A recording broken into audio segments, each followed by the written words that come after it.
It's time for another best of 3 series of top-level StarCraft 2. It's time for a Zerg versus Terran, where in game number 1, we find ourselves on Tato Citadel. Now, spotting right here in the top left, playing in red, we have none other than Reynor. Down in the bottom right, playing in blue, it's Percival. Percival apparently joined by the Knight. Ooh. On the main command center. Yeah, he has it actually right over here as a sticker on the base as well. I feel like most pro gamers don't bother ever adjusting anything. Yeah, Reynor apparently turned on these, I'm not sure what they're called. Hunter or something? I'm not exactly sure, but there's a bunch of decals and decorations that you can put on your structures and your buildings and all the rest of it, but most pro gamers just sort of leave it on default. Not these two, though, which is kind of nice. I would imagine, though, Reynor probably set this up by accident in, like, 2011, and he hasn't bothered to change it. Double barracks opener right here for Percival. So he'll be starting off with some good old barracks. Likely, usually you build 3 Reapers, but we have seen variations as well where Terrans only build 2 Reapers.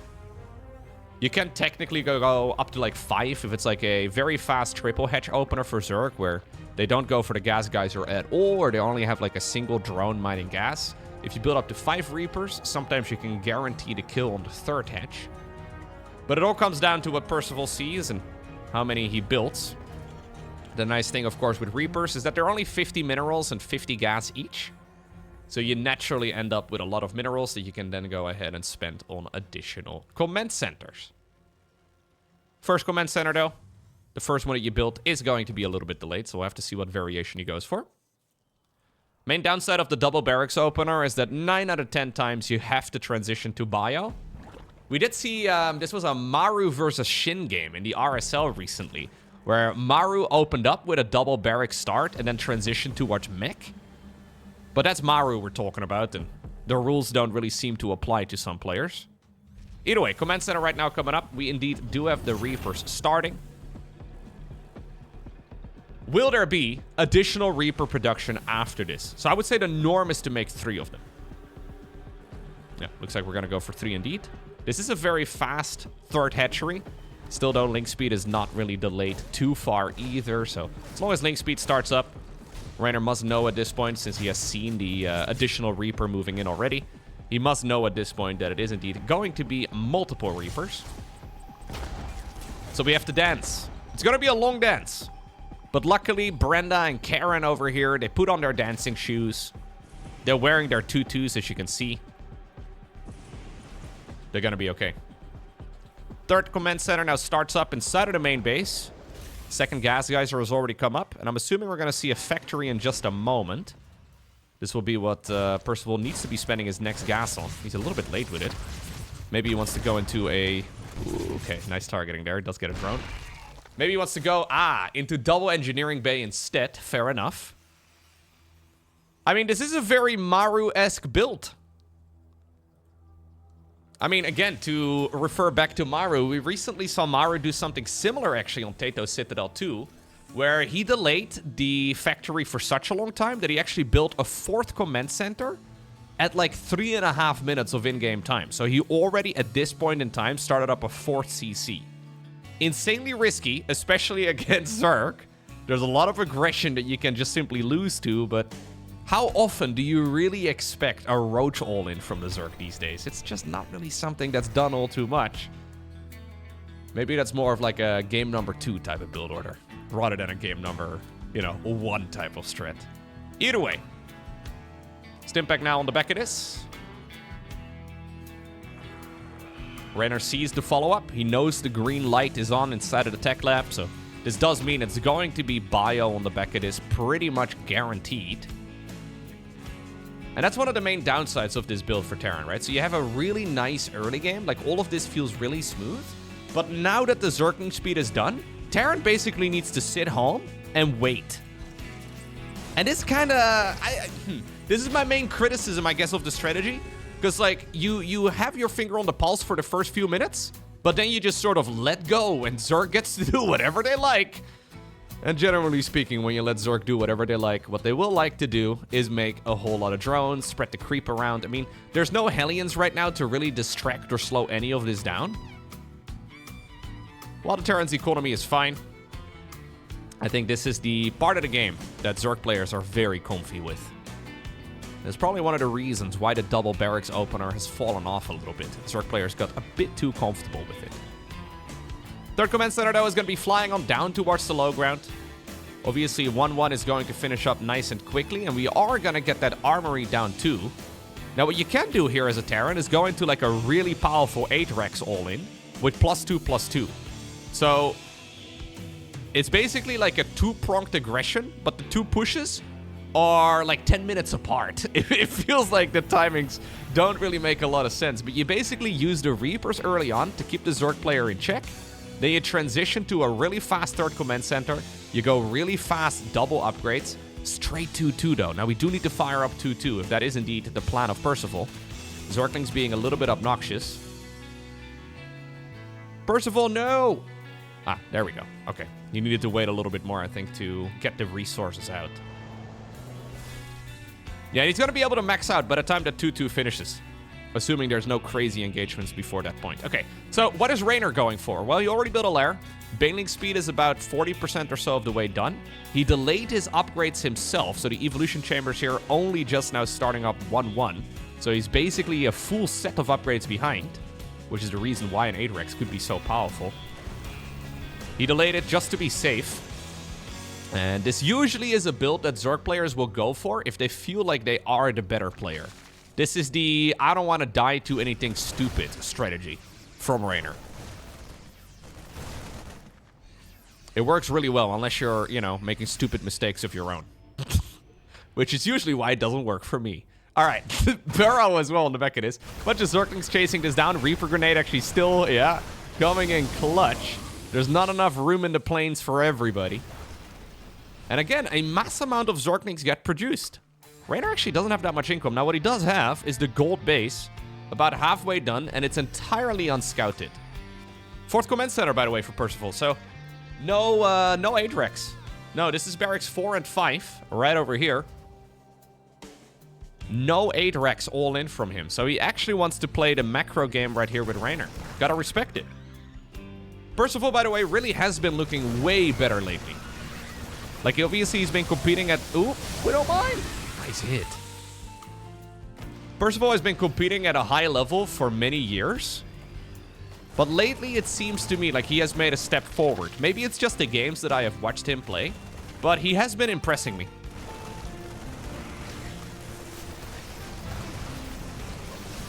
Ooh. Nice movement, right? Some smooth pickups. Smooth operator. Okay, maybe, you know, if we want to be the smooth operator, I feel like we have to be slightly smoother still. Clem usually is the smooth operator, I suppose, when it comes to marine drops like the ones that we are witnessing here. But 2-2 is going to be done.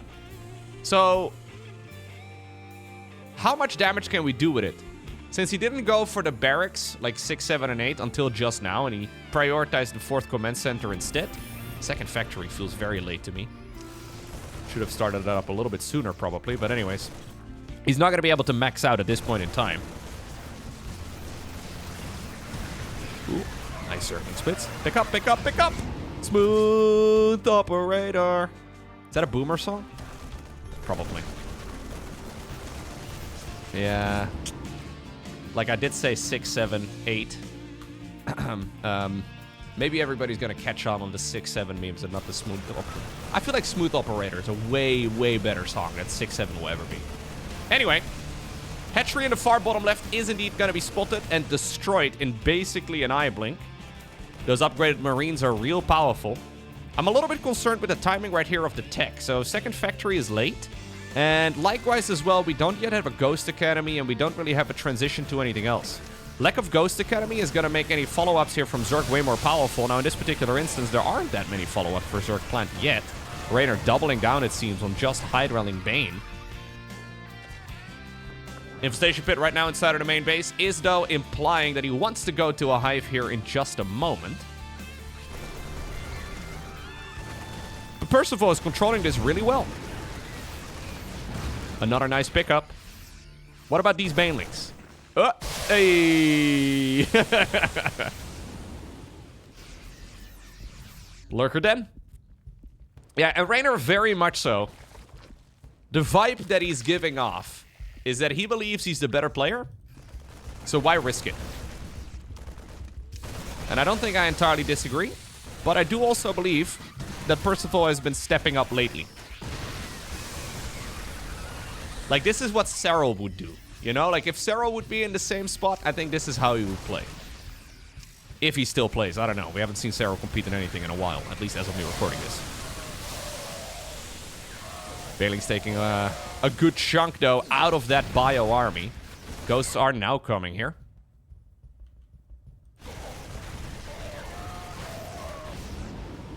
Absolute bloodbath here for the Marines. 5th command center in the meantime coming up. 6th command center coming up too. So Percival just going straight macro. Okay.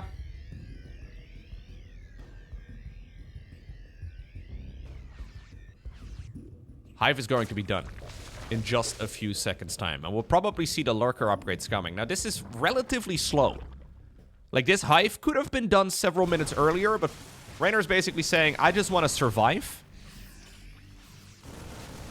And then eventually get up towards the late game. Because I believe in the late game, I am favored.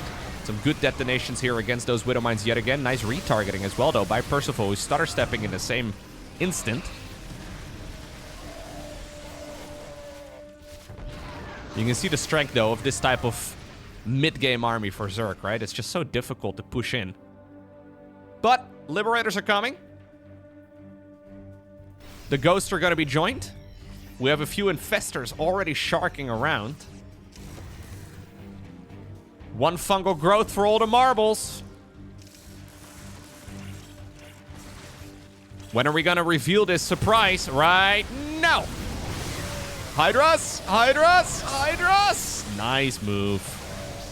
Even though it wasn't the perfect engagement. Reynor was hoping to get all of the marbles. That was still really good for him, obviously. He gets rid of that Terran army. Terran's gonna be forced on the back foot for the first time in a while. Now, Percival apparently didn't get the memo. He decides to still continue this standoff in the middle of the map. I think it's mostly actually to protect this base that he's securing. Just a few... Well, really just about a screen or so south. Those Infestors did sacrifice themselves, and... Yeah, it's not really been a very cost-efficient style here so far for Reynor. Looks like the hatchery here at the 12 o'clock position is going to get cancelled. And if you're looking at the map right now, right? I mean, this is not a bad spot by Reynor, but I wouldn't call this a flying advantage by any stretch. Base in the middle is fine, but not great. Lurker Den coming up. Creep spread is sort of lacking. Look at Percival's APM, by the way. Okay, this is his point of view. A casual near 500 average actions per minute. Now, as per usual, you gotta take the numbers in StarCraft 2 with a little bit of a grain of salt. I don't think this is quite like 8 buttons a second or so. Oh, he hit his own command center there for just one round there with the Ghosts. But he is definitely playing some fast StarCraft. Base in the far bottom left coming in. Nidus network. Yet available. Infestors sharking around once more. Oh. This time around the Infestor does get spotted. A couple of snipey boys go down as well. Percival moves out onto the map. Percival is going very command center heavy, by the way. We'll have to see if he's got a command center addiction like Björn. Or if it's more refined, I suppose, than, well, the mass CC style. Maybe something more like Maru yet again. I feel like Maru really has been mastering that. Ryung, actually, Cure also doing a really good job with the command center counts. Usually Cure going a little bit lower. Björn literally makes 25 command centers and then runs out of minerals, which is weird. All right, Nidus Worm inside of the main base. And this is when things can become really problematic. There are already ghosts, though. We're going to have to snipe and scan. Or preferably scan and snipe in that order. Still a little bit choky here. Yeah, the ghosts actually get torn apart. So the snipe ability of the ghost is interrupted if the ghost takes any point of damage at all. Meaning that in this choke point, those ghosts just can't really get a good engagement off. Fight over here at the front, not looking too hot either for Percival. Hydras break through the liberation circles, and they do indeed get rid of those libs. Planetary Fortress here in the middle is going to be nice to back up to. Lurker still tearing this apart. And you know what? Orbital Command, the natural, just died. So Percival had all the troops in the right position, but what he didn't quite have here, which is funny considering the man has 500 average actions per minute, is the APM to deal with it. In theory, a Lurker push like that is not an efficient style for Zerg. But since all pro gamers are limited by being humans, I know. Since we are the bottleneck, it takes a lot more actions for Terran to get rid of the Lurkers in a base than it takes for the Zerg to execute that style. It can deal a ton of damage, especially when simultaneously there's a fight happening too. And now Reynor really is grabbing a massive lead. 96 workers for him versus 69 for Percival. It's the same thing, but in reverse. Baneling's going to town. Planetary Fortress down. Looks like the Nidus in the main base was denied. There is a fight as well in the bottom left. Okay. Getting a bunch of workers killed. Little changeling over here hiding behind the line of sight of that refinery. Drones or SCVs rather are not going to be able to finish the job in time though. A couple of ghosts joining in. It's going to be okay. Just barely. But I think Reynor can still be very happy about how this is going. 3-3 is going to be done now. Big power spike for this exact army. And I think for Reynor now, we can rinse and repeat. If I can be critical, though, for Reynor here or of Reynor here in just a moment. The creep spread has been straight up, let's call it suboptimal. I was going to use a worse word than that. But the creep spread has really been quite bad. It's the main thing that is making those attacks from Terran viable. And they're the reason why constantly medevacs are showing up undetected. It does not matter much in this particular game, it seems, though, because Reynor is overwhelming this just with the sheer amount of macro that he's got. But it is something that Percival might be able to exploit. Obviously, this is a best-of-3 series.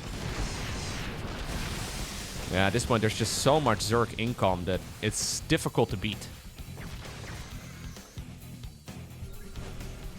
Base in the far top right, taken simultaneously as the base in the far bottom left. Percival kind of stuck in his little starting quadrant. He can't really move out. And it looks like the Zerg can move in. This time around, no reaction.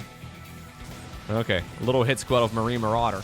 Oh no, it's a choke point again. Percival, no! We have the units, but they're not in the right spot. Okay, it's barely okay. And this is still a relatively small Terran base, right? If you look at the overall setup, like we're a long ways off, like the 8-base economy, where Terran is super spread apart. That's usually when Nidus worms become massively problematic. Reynor's gonna keep trying, so what he does is he keeps on sending in these changelings to provide vision, uses them to throw down the little Nidus networks.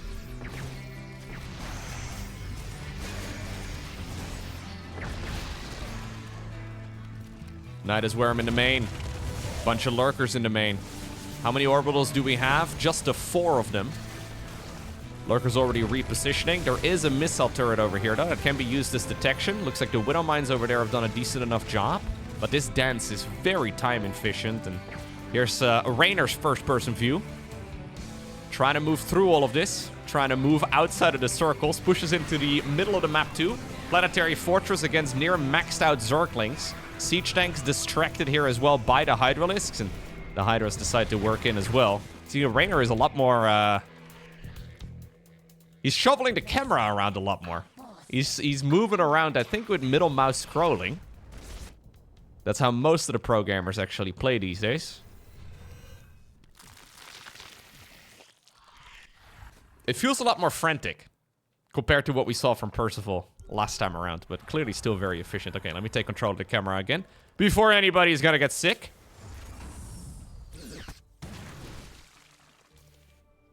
Rinse and repeat. Reynor is sending in the swarm. And these Widow Mines, they have their work cut out for them. They need to get the biggest connections of their lives in order to stop this particular attack. And, well, the full surround right there with the Zerglings. Reynor wins game number 1. Game number 2, we find ourselves on a Winter Madness.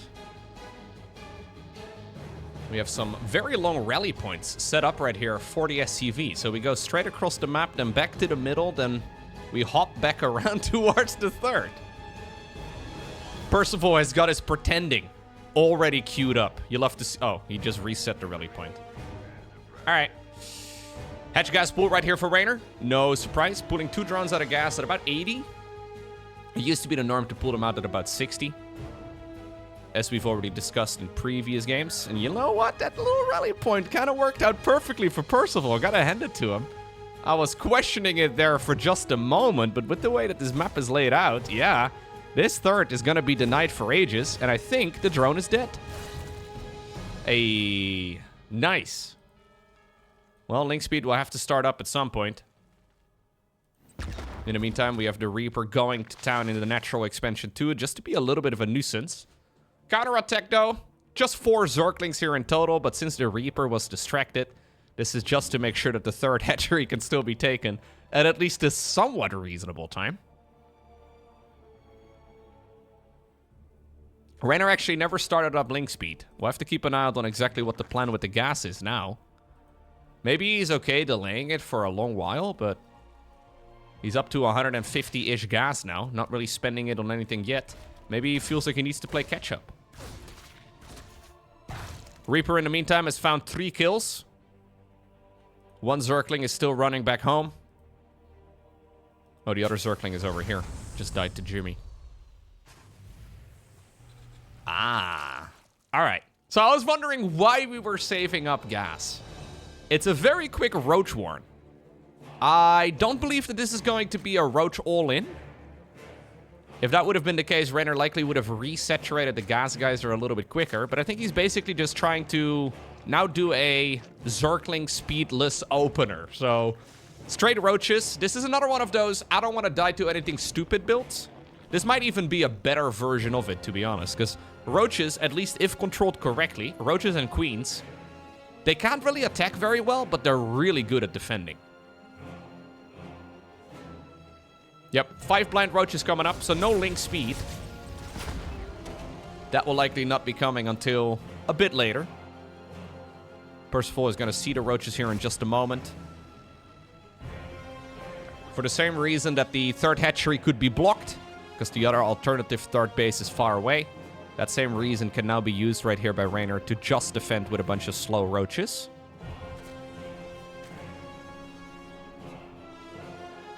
Banshee's now coming here as well for Percival. He already has one of them out. Additional barracks on the back of this. Third command center flies on down towards the low ground. He is going to move with the Roaches here, but this is really a fake. Reynor trying to sell his opponent on the fact that this is like a 9 Roach push or something along those lines. Old school build order. Looks like it's working though. Percival at the very least forced to bring his units back and reroute the Banshee. The problem is if you actually lose the Roaches with aggression, you have to rebuild them. So, we're just sending them back home. Queens in the meantime going in. 2 Hellions, or sorry, 2 drones right there dying to the Hellions. Looks like 1 Roach finally was killed there as well by the Banshee. Second Banshee, gonna be joining up here in just a moment. Yeah.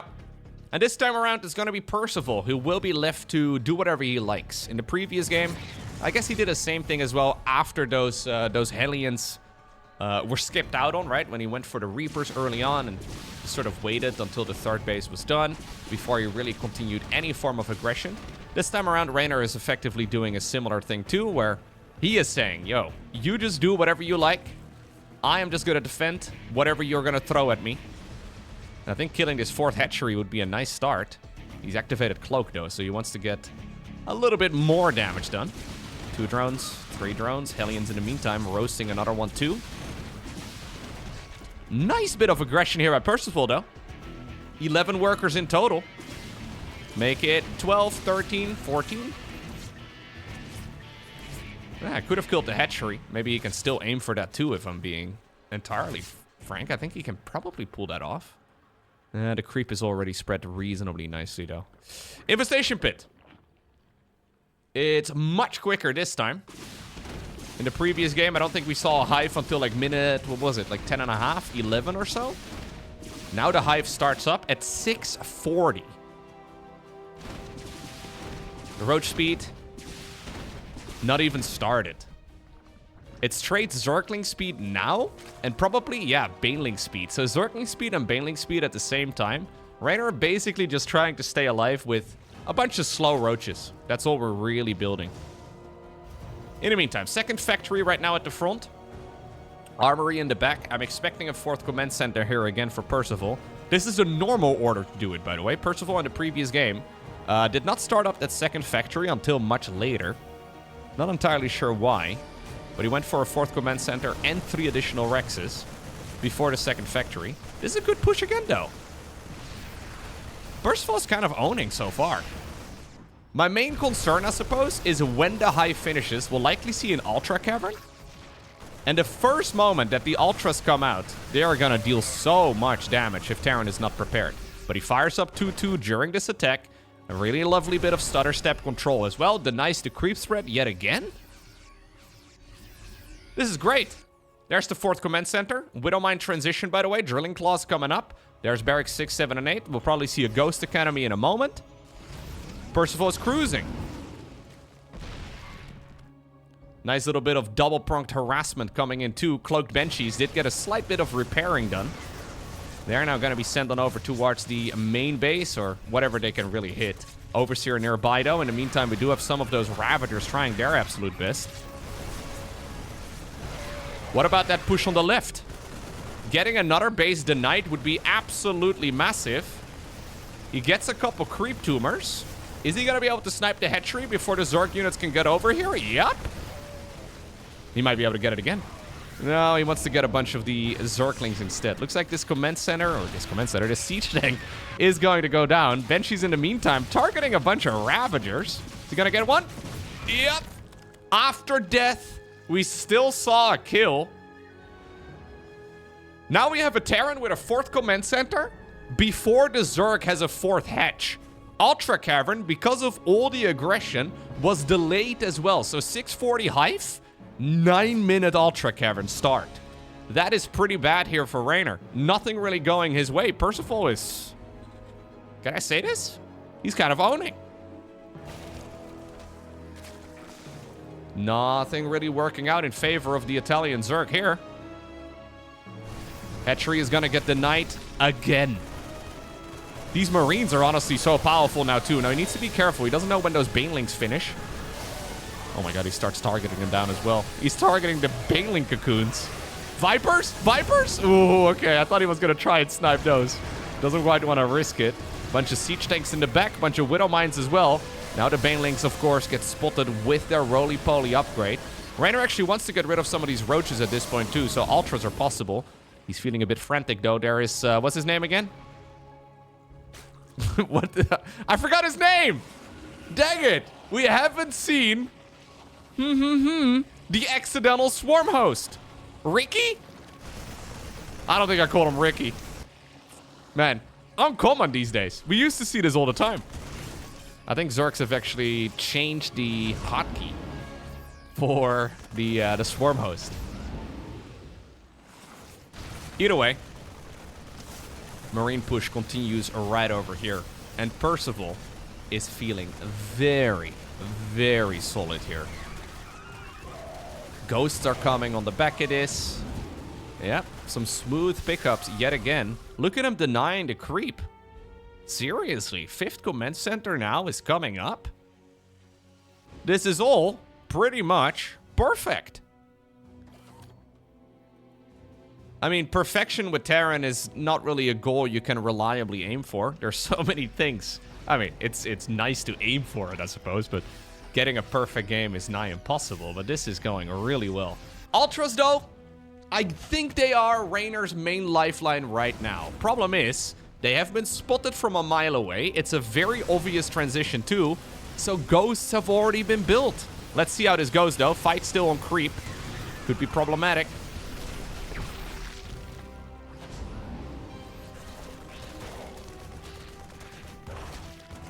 One cheeky Marine here trying his best. A little bit of energy available on the medevac every once in a while. Not going to be enough.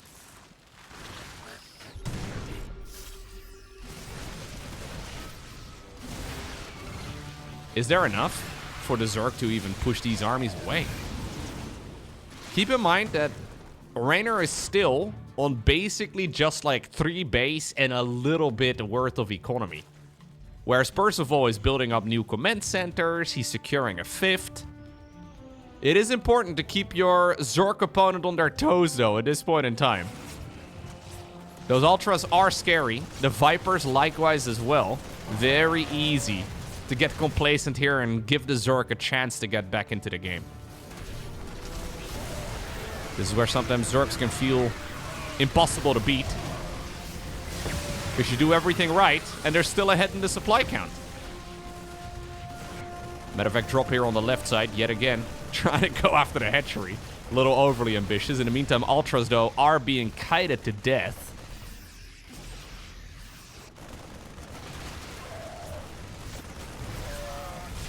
Nice push right here by Reynor. Now getting some value out of his slight bit of a speed advantage. I mean, genuinely though, if you would have covered up the usernames here, and I didn't know this was Percival playing, I think I would have guessed probably Clem. Which is, I think, the biggest compliment you can give any Terran player. It's a very conventional early game. It's a very clean follow-up. Maybe macro-wise, there have been a few tiny slip-ups, but I haven't really noticed anything brutal here. The pickup control is good. The micro here is solid. The non-stop aggression is exactly the way that Clem likes to play it too. And I think Clem is widely considered to be the #1 Terran on the planet. Reynor is just getting pummeled.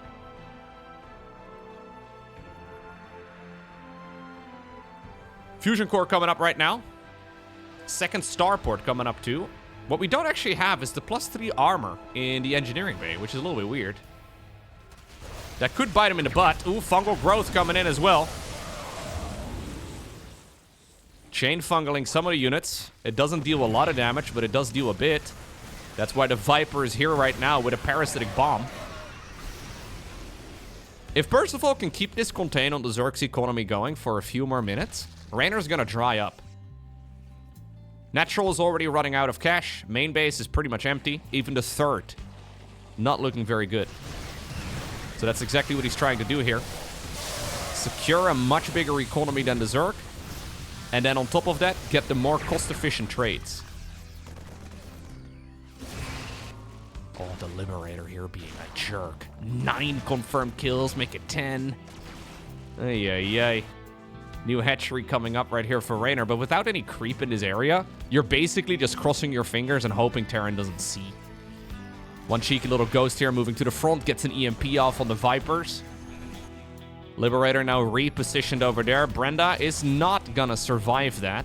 Spore Crawler is not in range, is it? Is it? No, it's not within range. Ay, ay, ay. Reynor cannot really catch a break. Tactical nuke coming up right here as well. Percival is cruising. Yeah, he never got the +3 infantry armor. That's a little weird. But does he need it?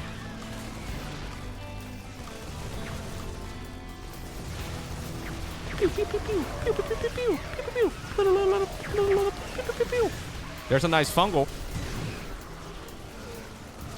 Percival stacking up a little bit of cash now. He spends it on more command centers. Ugh. When you give Percival a gift for Christmas, you know what he's gonna buy. He'll get another command center.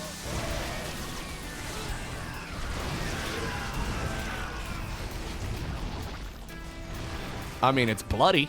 I wouldn't want to be a ghost in Percival's army, because he's gonna likely throw you away. But, yeah, GG gets cold. Percival plays, I think, the best game that I've seen him play.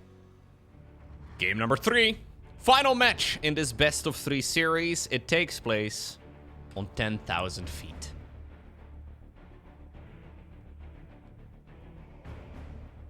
Now, we don't kink shame the map maker, okay? Maybe they're just American, actually. Could also or Canadian, maybe. Or maybe they're from the UK. Who knows? Maybe it has nothing to do with feet. The dancing will begin yet again.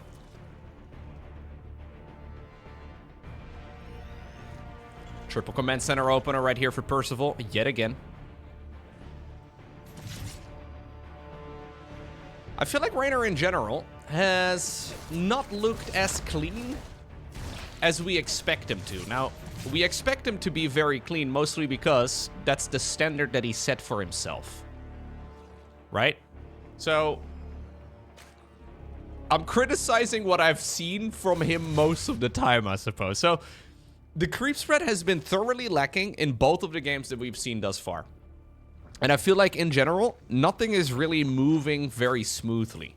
Right? If you look at the tempo that Percival had in that previous game, I mean, it kind of fell off at the ending, when I think he may have gotten a little bit over-eager. But it looked like everything just had very obvious progression, right? We had the Reapers in the early game, follow up with the Hellions, Banshees on the back of it, multi-pronged aggression. Then we started up the double medevac drops, 4th command center at the correct time, Ghost Academy on the back of it. He read the opponent's transition to Ultras. You get this really nice snowball effect as Terran. And Zerg has a very similar vibe too. Reynor had some of that, I suppose, in the first game, but it was more reliant on the Terran making a mistake in that instance than him really taking control. So, I wonder if he can maybe change it up a little bit here. Maybe, yeah, especially the creep spread, man. That's a little bit unorthodox. We just usually see the Zergs being so on point with that sort of thing.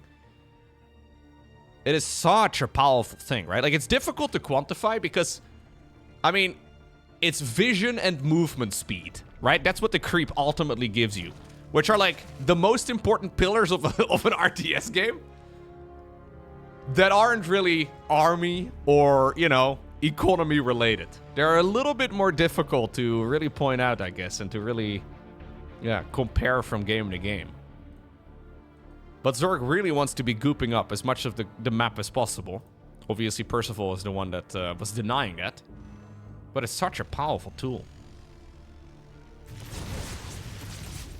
Let's see. So far, though, this map is already looking a little bit better here for the Zerg, just across the board.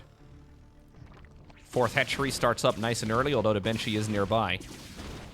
Here goes Brenda, Karen, Margaret. Well, they are going to be way out of position. Couple more queens, though. Taking up position here in the middle, anticipating that movement. Barracks 2, 3, and 4. Or, sorry, no, 3, 4, and... How many barracks are we on? I can't count! No, okay, it is going to be 5 wrecks here in total. I was going to say, it's a little bit weird to have up to 4 barracks. This is the norm. Double engineering bay at the front this time around. Percival hits a supply block. No! No! Big supply block, actually. This is a slow one. Let's get rid of a few of the creep tumors.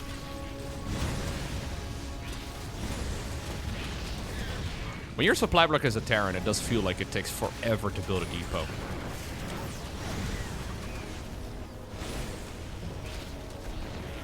Fun fact, actually.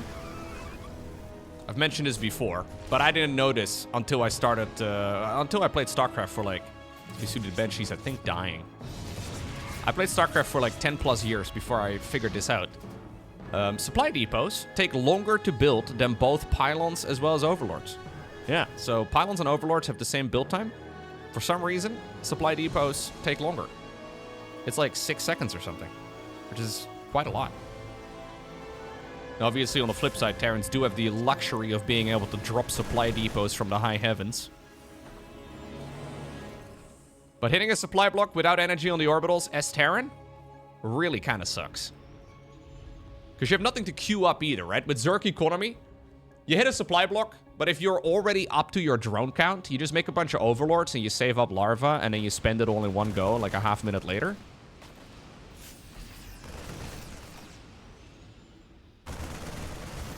Same with Protals. You make a bunch of pylons and then you warp in a bunch of stuff if you're going for a gateway-based army. But for Terran, everything just gets halted. Yeah. Ooh, nice targeting here. Maybe it's because Terrans, indeed, on a map like 10,000 feet, maybe it's because they use the Imperial system and they get confused.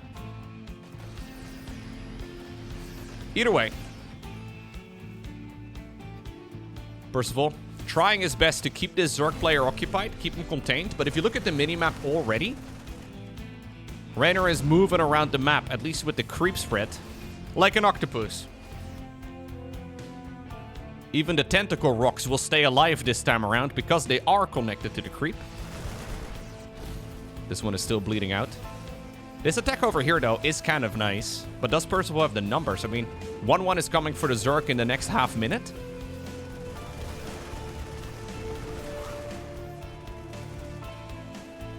We have 57 links. I think that's plenty.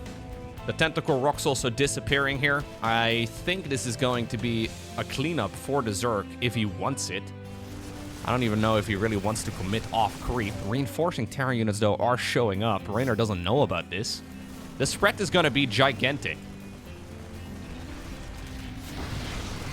Does he pull the trigger? He does pull the trigger. It feels a little bit flimsy, but I think the amount of units here for the Italian Zerg is going to be enough. He doesn't quite clean all of this up, but I wouldn't be criticizing Percival for falling back. Oh my god, he repositions the tank to the front. He falls back by moving forward! Now the Zerg, though, I think is going to be able to just bring in the reinforcement. I mean, Zerg can always reinforce this quicker than Terran can. And while it's certainly not a cost-efficient trade here for Reynor, this army of the Terran is difficult to replace. But I mean, look at the line of production on the minimap as well. Percival is just sending a freaking parade push across the map. Now, this is an 8 Rex. He does have a 4th command center on the back of this. This is the build that I was suggesting in the first game of the series. So I think he's feeling compelled to double down. Problem is, once the Zerg player holds this, and I really feel like the question is once, what do you have left over as the Terran player? I mean, this is awfully cost efficient, though, for Percival. Those Marines, they are getting so much value. If he can actually kill the base, that would surprise me. Medevacs are entirely out of energy. Ah, maybe he can actually kill the base. So many hatcheries already, though, to send those drones to. There's a bunch of them on the left that are both available here for the Zerg player to continue mining from. Yeah, he decides to just evacuate it himself. Wow. Percival actually gets the base kill. I didn't expect that was going to happen. A very long fight. You know it's a long fight when the medevacs are all empty.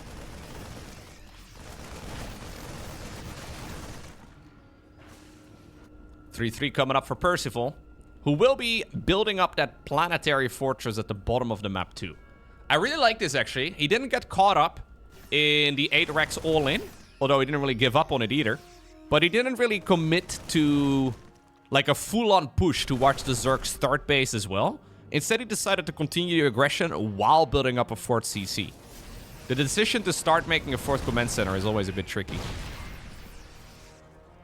Hatchery in the top right, by the way, casually gets rebuilt.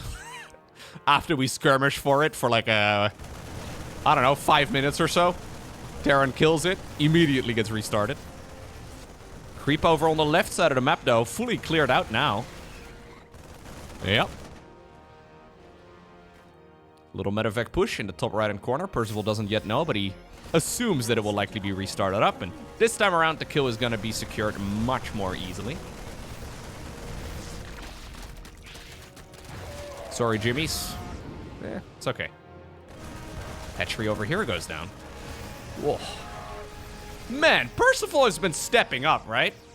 This is an exchange that got buffed for the Zerg in the latest patch.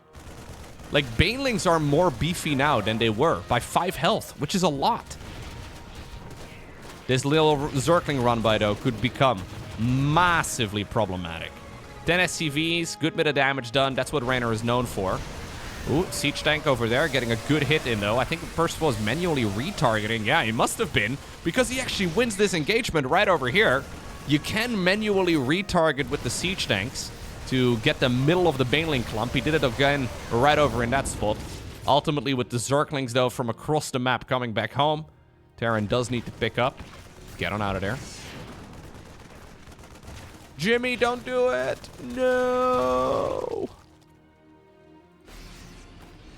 The command center count is growing yet again. We do have a Ghost Academy. I guess he hasn't really felt a reason to start making ghosts.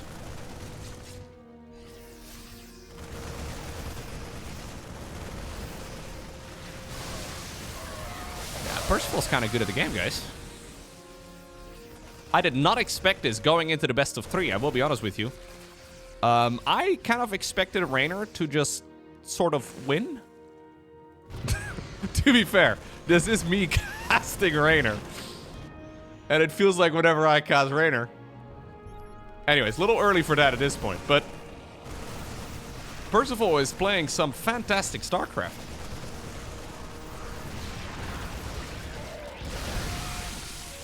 And it's not a tricksy style, right? Like, this is all very conventional. This is not him going for a lucky pool and hoping, yeah, to get the perfect roll or whatever. Blinding Cloud over here. Not usually used onto Marines, but still nice to get rid of that siege tank once and for all now. Medevacs will have to pick up, get on out of there. Fight over here in the middle of the map. Not looking too shabby for Percival either. He is getting a little caught up, though, in the aggression. Those command centers finished up a while ago. Okay, he starts up the orbital now. New command center built. I think he's going to build up a planetary over there on the right side. Starport number 2 coming up. We're starting to mine out the skinny mineral fields in the back of the natural. I wouldn't mind seeing the armory start up some research. Especially if you want to go into Liberators. It's nice to get those upgrades rolling. It's a bit late for it, honestly. Should have already been there. Especially with the siege tank mid-game. Anyway. It's ultimately optional. Adrenal gland's coming up here for Reynor now. He's been mostly broke. But he now has a 75 worker economy. Base in the top right is resecured. Base over here is still alive. Middle expansion was destroyed a while ago. But I think he still has some good mining in general. I think he's going to restart it here in just a sec. Double expansion, actually. And yet again, the creep spread here is looking a little bit patchy, right? From where we were a few minutes ago. Zerg has not really been able to resecure most of the map. There we go. Brenda, she heard the call. Brenda, we need you to poop at the edge of the creep. Go to the perimeter. Okay. Didn't have to ask her twice. Brenda does what Brenda does best. Okay, Percival's settling into a macro game now, though. We have the building armor together with the high-sec auto-tracking. This is going to be the extra range for planetary fortresses, missile turrets, all the rest of it. This is going to be additional armor for the Terran structures, but also little things like, for example, adding additional capacity to the command center when it's not upgraded. Also, the extra bunker space. Not very useful. Not usually something you get it for. It's really mostly for the armor. Anyways, Reynor is going to make the transition now towards Lurkers. Super late, but I quite like it.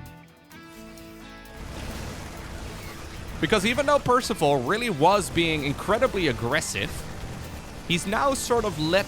Well, I say that as soon as he kills a hatchery here. Anyways, he's let off the gas a little bit, right? He's been slowing it down a bit, and he's giving Reynor a lot of momentum back. Still though, he's doing so while building up the command center mass, whilst building up a proper late game. Fusion core coming up right now too. He's slowing the game down, while having the eco, upgrade, and all the other advantages, but they're all relatively minor. So if you do that against somebody of the caliber of Reynor, you have to be very confident in your capabilities to play a late game. Usually the correct strategy is to win harder. You know, when you're winning, maybe just continue winning, rather than giving your opponent a potential chance to get back into it. Still though, he's going to be able to get another... Oh no, not quite. The infestors there being a nuisance. Bunch of burrowed banelings as well, just to try and sometimes get lucky. This is the angle that that previous attack moved in from.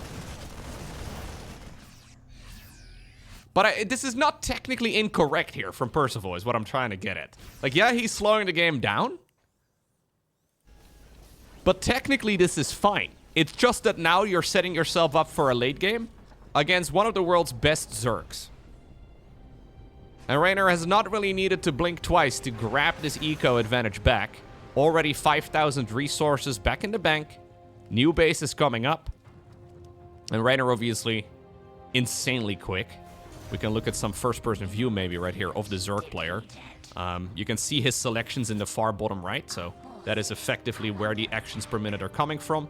Reynor is considered to be APM-wise the fastest player on the planet. Not a very easy opponent to go up against. And while the momentum is obviously not quite there for Zerg, he doesn't need much to grab, you know, this sort of lead back. Okay, let me take control of the camera, because it's going to be a little bit nauseating. But look at the minimap as well, though. Percival is putting up sensor towers in all the critical positions. Look at the amount of control that Percival has in the bottom right. Main concern right now here for me is that as Terran grows like this, their army gets thinned out in specific locations, right? So say, for example, you want to defend one area. Obviously, your entire army is going to be condensed there. But now Percival has, like, a front line that is taking about 50% of the map. Plus, Nidus Worms are also available right now for the Zerg. If you get pulled all the way back home, that can become a massive problem. I mean, I've been impressed by Percival so far. If he can manage this, that'd be kind of sick.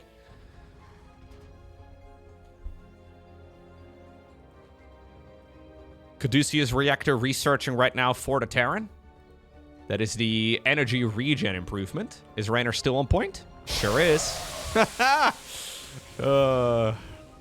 So easy to miss those little bits of movement on the minimap. Percival takes the entire map, man. I have actually not seen like a really long macro game on 10,000 feet. Maybe we're gonna actually see 10,000 feet. How many feet do Zerg players... Or Zerg players? I think the average Zerg player has less than 2 feet. But the average Zerg unit... I mean, Hydras have 0, I guess? A couple of Vipers going in. They get sniped immediately, though. Anyways, what I'm getting at is that we may very well see 10,000 feet if the game keeps going. Most Terran units have 2. Most Zerg units have probably like an average of like 3.5. We haven't seen a lot of roaches.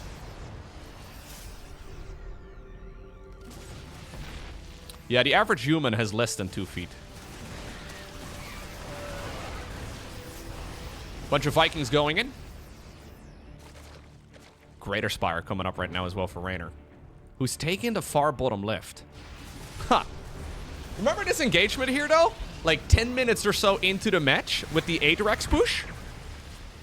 This is the base we were fighting for at the time. And these days... I mean, at the time he had to push all the way across, but these days Percival is trying to see if he could potentially even mine it himself. He's building an aggressively spotted planetary.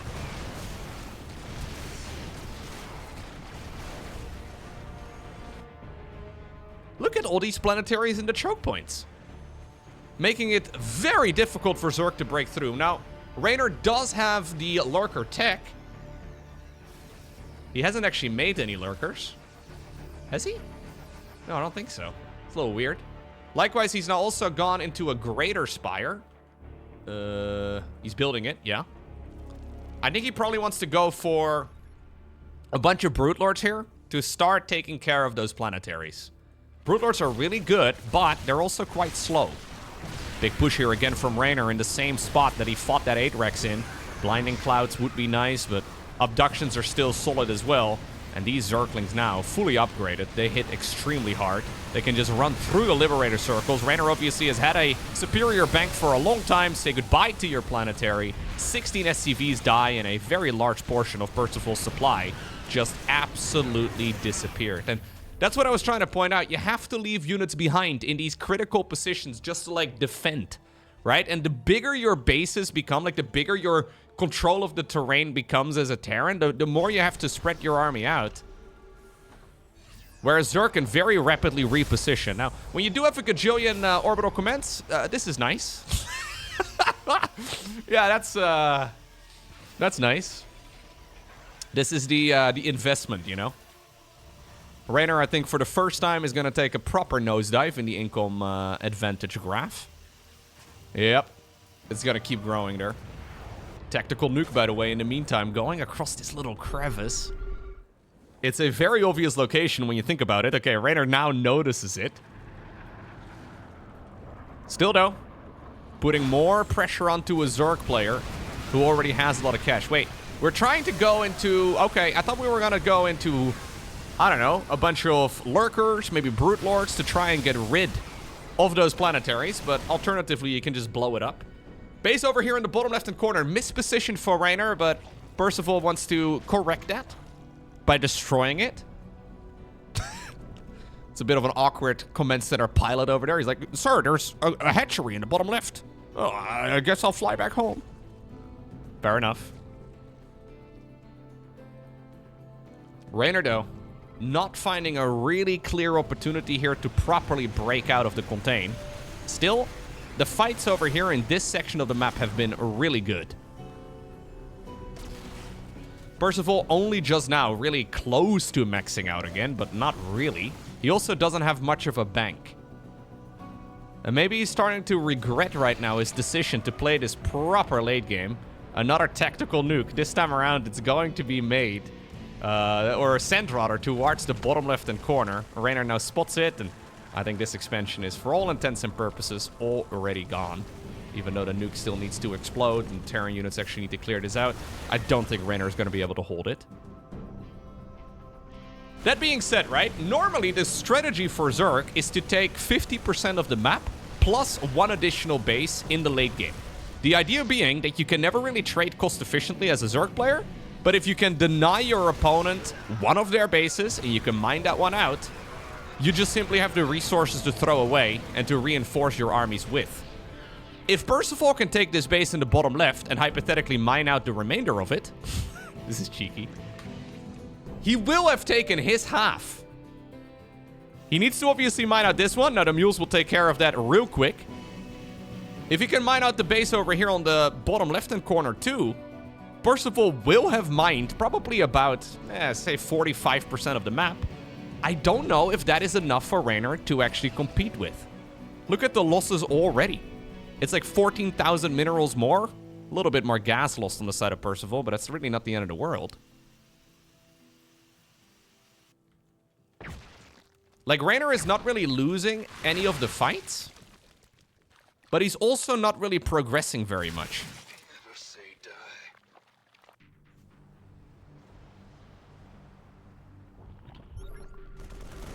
I think Percival is happy to slow this down. Yeah, he just wants to mine out this base. Now, you can push in as a Zerg. Honestly, Mass Zergling might get the job done, but there just seems to be a wave upon wave of Terran here. Oh, I love the additional static defense here, too. I wouldn't even mind seeing a planetary. Okay. Finally, the command center will land in its location that it tried to several minutes ago. And Reynor cannot actually give up on that position. He either denies this base over here. Feels to me like it might already be a bit late for that, because the base is nearly mined out with the mass mule. Or you mine out the base in the bottom left. Now, soon, Percival is only going to have to put his attention on securing this base in the bottom left. He can leave this area behind. Soon the mineral fields will mine out, so he can reposition most of this stuff to go to the bottom left instead. And I don't think Reynor is going to be able to do anything if Percival decides to put all of his defenses right over here. Reynor, I think, is noticing the same thing right now. Decides to move in with whatever army he's got, but he can't quite break through this. The splits here from Percival have been excellent. Snipes are going down. Obviously, Ghosts freshly buffed up. In my opinion, over-buffed. But look, I've ranted about that before in previous casts. Let's not get back into that again. Percival, I was very close to it. Percival is doing a phenomenal job. Really using the overpowered Ghost to his advantage. Wait, no, Loco. Leading the commentary. Hold up. Hold up, Loco. Calm down. I'll just imply it. Planetary Fortress in the far bottom left. Base in the far top right is mined out. Reynor, though, does not have a proper late game army. Like, this is Hydraling Bane with Viper support. What does he make that would improve this unit composition?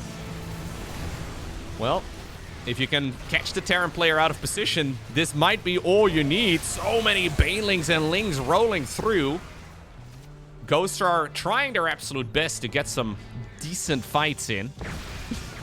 I think they're doing quite all right. There's no way, dude. I think Percival is winning this. Honestly, a brilliant game so far by Percival. I was a little worried when he slowed it down after the 8 Rex, because it's just such a difficult transition to make. But he's been doing everything correctly.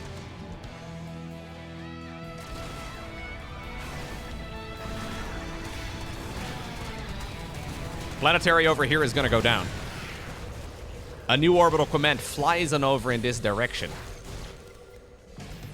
Here's the problem for Reynor, right? So what does Reynor have as far as late game units go? Option 1, Ultralisks. Yeah, no. Ghosts would kill them.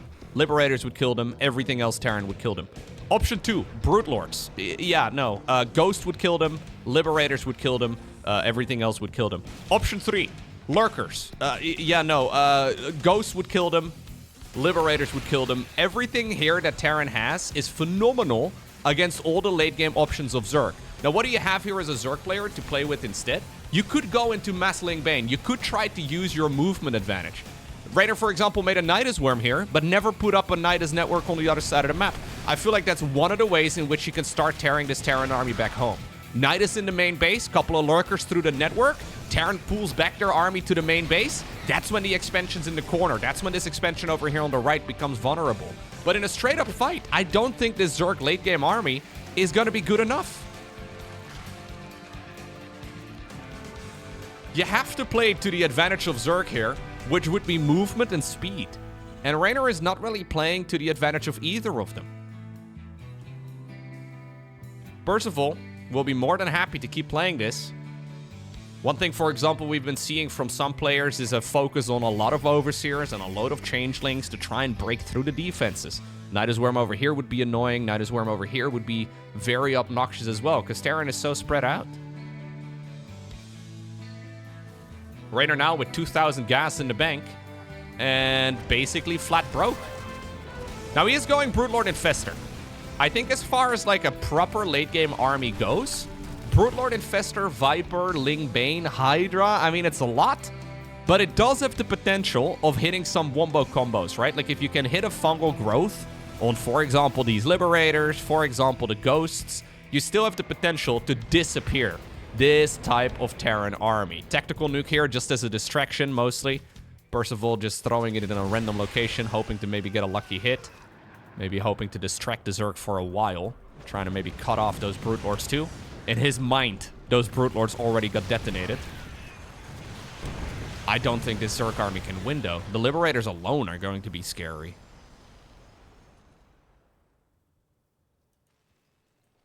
Yeah.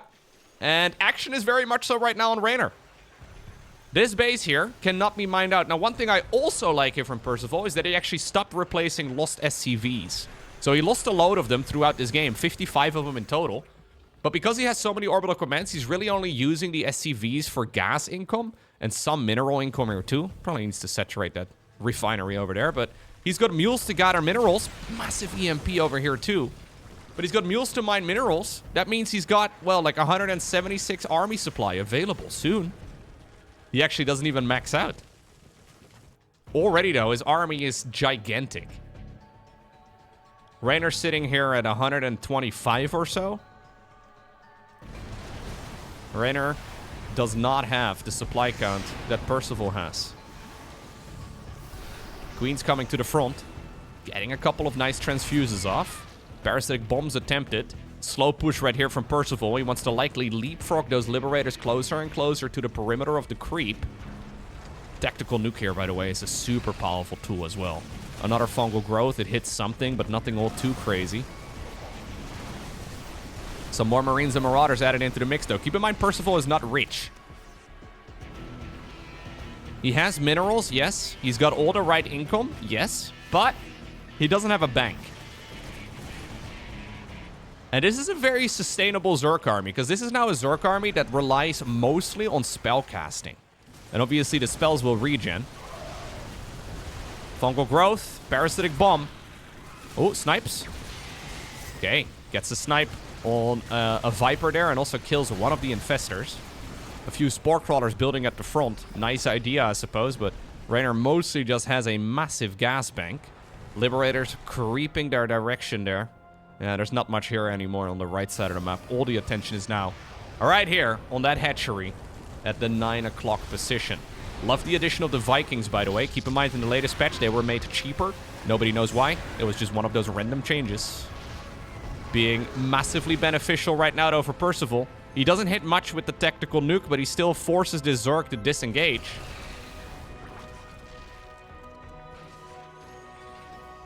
That was close. I didn't even point it out because I didn't think Reynor was going to take it, but that was still a little bit closer for comfort than you want it to be. Look at Percival, though, tightening the noose. Trying to go after this base. Now, that fungal is nice. Keep in mind that infestors don't deal a ton of damage anymore with fungal growth. It's far less than it once used to. Liberator's now getting within range of the actual mineral line, although the drones are still just steadily mining out a little bit. Small hit squad of Marine Marauder actually joining in the fray, too. Both players, though, for all intents and purposes, broke. The ghosts are moving in yet again. Big fungal growth. A massive amount of Hydroling Bane, by the way, still waiting off to the sides. Waiting for their opportunity to move in. Scans now saw it, though, so Percival decides to back up again. Reynor was trying to keep that as a grand surprise. Tactical nuke yet again. Keep in mind, tactical nukes are 100 minerals, 100 gas each. They are not cheap. But they are nice for zoning. Oh, he canceled it. Yeah, Percival is a little afraid that he's going to fumble it, right? Like, he knows that he is in a position here where he is the underdog. He's being careful, but these snipes are good. The Vikings moving in as well within range. The fungals are nice, but there's not enough army right here for Zerg to really keep this Terran army at bay. Reynor decides to type about 17 Gs. And you know what? Maybe I'm cursed. Every time I cast a Reynor series, it seems to be a loss. Now, I think going into this one, the odds were probably about 90% in favor of Reynor. Percival, though, stepped up here. Like, he honestly played some very good StarCraft. Game number 2 was, until the very end, pretty much perfect. I think this third game was strategically also really well executed. The aggression was nice. The macro was solid. He didn't really make a lot of mistakes here as far as I could tell. I mean, again, if you would have covered up the usernames, and I didn't know who I was casting, and you had me guess at the very end of it, I probably would have maybe thought about Clem. Which is a pretty nice compliment. Yeah, I don't think that's a bad comparison at all. Percival playing some good StarCraft, and he is certainly a name you want to keep in mind.